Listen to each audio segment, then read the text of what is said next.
Bueno, bi argazki ekarri ditugu, ezta? Bi kasu konkretu, gero guztion artean horren deskribapena egiteko ekarri dugu Lautadako bertso eskolaren adibidea, eta ekarri dugu kuadri arteko bertso txapelketa, eta ondorio batzuk atera ditugu ikasleen laguntzarekin, baita ere?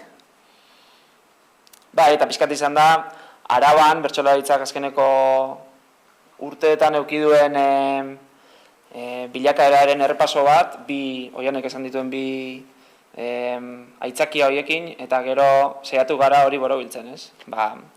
Guk nola ikusten dugun, zertan den erakargarria, kasualidadez, ez dakit, igual hainbeste preparatu gabe, baina gazteengan zentratu da asko, asuntoa, ez? Justu gure indargunea hori delako igual, Araban euskararen indargunea eta bertsoaren ere bai, eta, bueno, horrelatera da.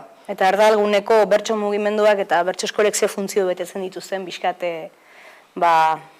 atera ditugu, nola euskal hiztun osoak sortzeko lekua izan daitekeen, kontzientzia hartzeko edo reproduzitzeko leku bat, nola sorkuntza sorrosteko ere balio duten, eta baita ere aldi berean sorkuntza herrikoia, ez?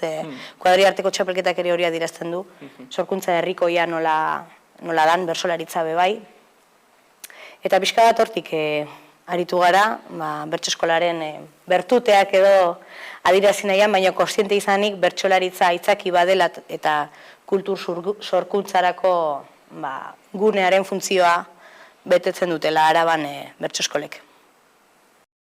Nafarroa burruka zelai bezala agertu dut, batetik herri ekimenak egiten duen lana euskararen alde, euskal identitatea agertu nahian, Nafarroaren euskalduntasuna agertu nahian, eta bestetik horri kontrajarria eta arras burruka toki horretan sokaren bestaldean agintea bera, Nafarroko gobernua bereziki, nola ari den euskal identitate hori ukatzen. Hori izan da tesi nagusia edo nolabait esan dezagun hitzaldi honetan. Eta hor aipatzen nuen herri ekimenetik hainbat berogailu edo jarri izan direla.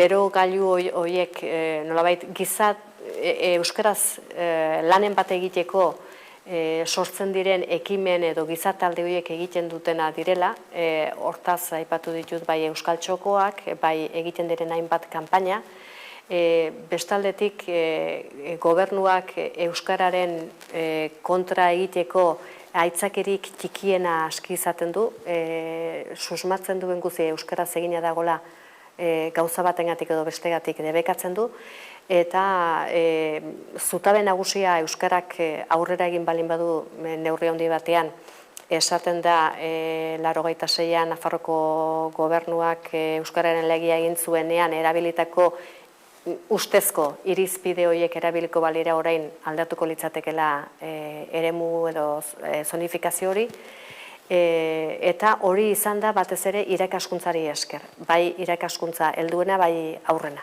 Horri esker eta hori izango litzateke zutabe nagusia, berogailurik nagusiena. Baina hortaz landa nolabait badaude beste berogailu batzuk, lehen esan bezala, euskararen inguruan sortzen diren talde txikiak askotan, ekimen edo helburu txikiekin, baina egunerokoan eragiten dutenak, eta bestetik nolabait naiz eta euskaraz ez egin, euskal kulturaren inguruan dabilen beste zenbait ekimen horra aipatu ditut, komunikabide zenbait erdaraz aritzen direnak, erdal eremuari begira, zenbait idazle erdaraz egiten dutenak, baina euskal kultura transmititzen saiatzen direnak, eta baita historialdetik ere euskararen komunitate horren inguruan ari diren taldeak naiz eta erdarazari. Orduan guzti horiek nolabait berogailu bezala ikusten ditut Nafarroko gobernuaren eta beste estamentu batzuen politikaren aurrean.